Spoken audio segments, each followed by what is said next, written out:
Merci de nous rejoindre sur Al24 News. C'est l'heure de votre flash de 18h.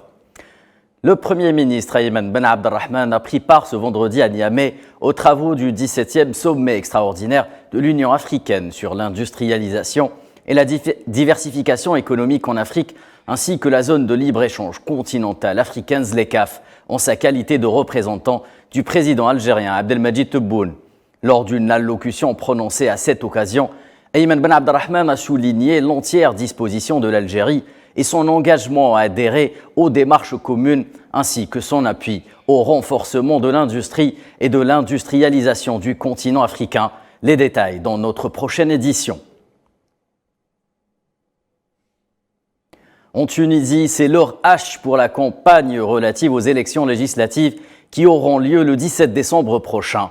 Il seront plus de 1000 candidats à sillonner le pays à partir d'aujourd'hui et jusqu'au 15 décembre prochain pour solliciter la confiance des électeurs. La nouveauté, c'est que cette fois-ci, les futurs députés se présentent en leur nom propre sans représenter les partis où ils militent et devront également financer eux-mêmes leur campagne. Et chez le voisin libyen, l'organe chargé de lutter contre l'immigration illégale a organisé à Tripoli des convois routiers vers les frontières pour envoyer plus de 200 étrangers à la faveur d'une coordination inédite entre régions rivales.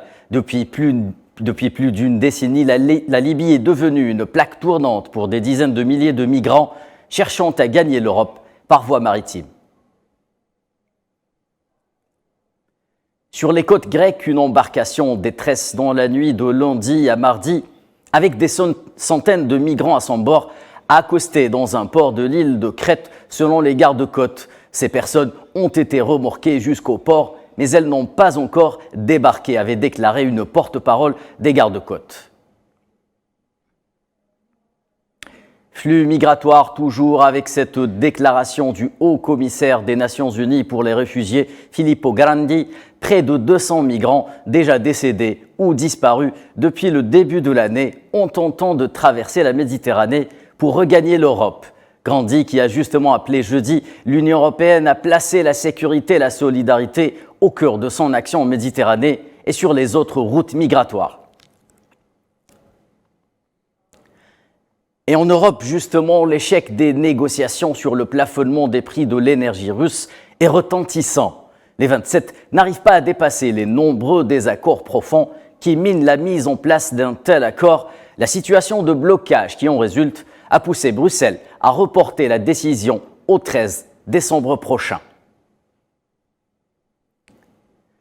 Dans le dossier ukrainien, le ministère russe de la Défense a publié des images montrant 50 soldats russes qui seraient acheminés d'Ukraine en bus dans le cadre d'un échange de prisonniers entre les deux pays en conflit militaire actuellement. L'acheminement s'est déroulé par bus avant de se poursuivre par voie aérienne. Et la capitale ukrainienne, Kiev, largement privée d'électricité au lendemain de nouvelles frappes russes massives qui ont spécifiquement visé les infrastructures énergétiques. Les rues du centre-ville sont plongées dans l'obscurité. Les différends commerciaux post-Brexit entre l'Europe et Londres au sujet de l'Irlande du Nord, objet d'une rencontre inédite entre le président français Emmanuel Macron et le Premier ministre irlandais Michael Martin. Les deux dirigeants estiment qu'il y a une fenêtre d'opportunité cruciale pour résoudre ce litige. Macron et Martin sont convenus de l'importance d'un nouveau partenariat vital selon des communiqués officiels. Le processus de paix qui se dessine en Colombie, salué par le secrétaire général des Nations Unies, Antonio Guterres, à l'occasion du 6e anniversaire de la signature de l'accord de paix historique entre le gouvernement colombien et les forces armées révolutionnaires de Colombie, les fameux FARC.